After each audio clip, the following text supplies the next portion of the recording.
वो समय जब भारत और पाकिस्तान का विभाजन हो गया। इंडिया और पाकिस्तान के बीच में एक लाइन खींच दी गई अचानक से और कह दिया गया कि ये भारत है, ये पाकिस्तान है। उस समय सांप्रदायिक दंगे काफ़ी बढ़ गए थे और लोग एक दूसरे की तरफ जाने लगे थे। पाकिस्तान से कुछ लोग हिंदुस्तान की तरफ, हिंदुस्तान से कुछ लोग पाकिस्तान की तरफ। चारों तरफ डर का, दंगों का माहौल था। वो समय कैसा होगा, कितना कठिन समय होगा। जब भारत आज़ाद हुआ तो सिर्फ एक देश नहीं टूटा, बल्कि लाखों लोगों की ज़िंदगियां बिखर गईं। ये कहानी सिर्फ इतिहास की नहीं है, ये कहानी है दर्द की, डर की और इंसानियत की।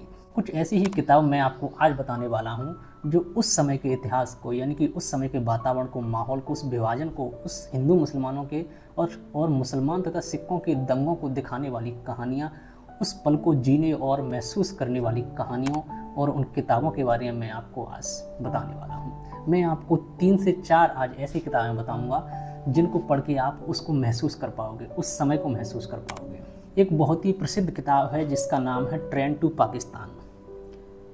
सुखवंत सिंह की ये किताब है। इस किताब में एक छोटे से गांव की कहानी है जो भारत और पाकिस्तान के बॉर्डर के पास में था। इस किताब में एक गांव होता है मनो माजरा। मनो माजरा नामक गांव में हिंदू और मुसलमान साथ साथ रहते हैं। एक ही कुएं से पानी पीते हैं, एक दूसरे के त्यौहार मनाते हैं। सब कुछ अच्छा, सब कुछ शांत, सब कुछ वातावरण में एक ऐसा माहौल कि साथ में रखने वाला।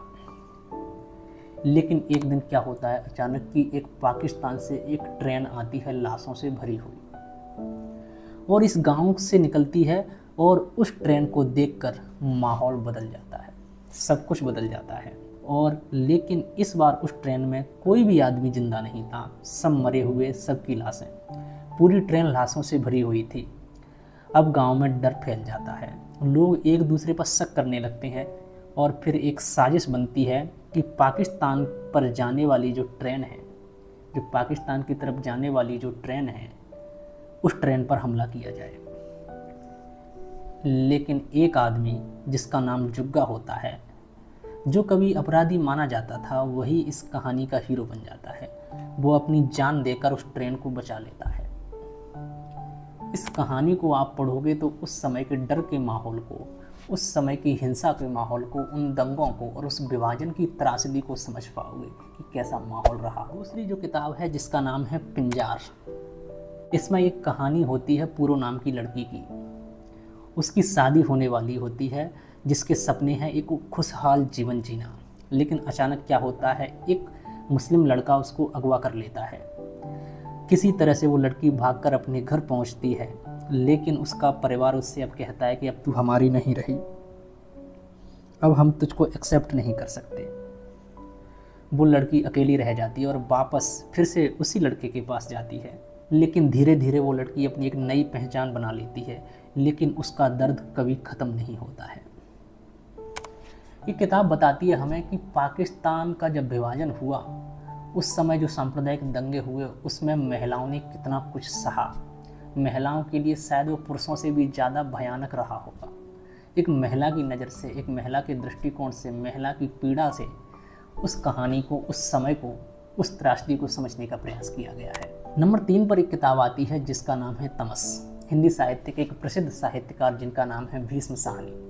भीष्म साहनी ने तमस नाम का एक उपन्यास लिखा और उस उपन्यास में रावलपिंडी नाम की जगह, जो वर्तमान में पाकिस्तान में है, उस जगह की और उसके आसपास के गांव की कहानी को लिया गया है। केवल 5 दिन की कहानी है और दिखाया गया है कि कैसे सांप्रदायिक दंगे भड़क गए और कैसा माहौल उत्पन्न हो गया कुछ ही दिनों में। और केवल ये दंगे सामान्य नहीं थे, राजनीति से प्रेरित भी थे। इसमें कहानी है एक आदमी की। उस आदमी को पैसे दिए जाते हैं और उससे कहा जाता है कि वो सूअर को मारकर मस्जिद में फेंक दे। तो वो सूअर को मारकर मस्जिद में फेंकवा दिया जाता है। सुबह जब देखा जाता है तो फिर इससे माहौल बदल जाता है और दंगे शुरू हो जाते हैं। इसी तरह से कुछ मुस्लिम लोग एक गाय को मारकर मंदिर के पास फेंक देते हैं।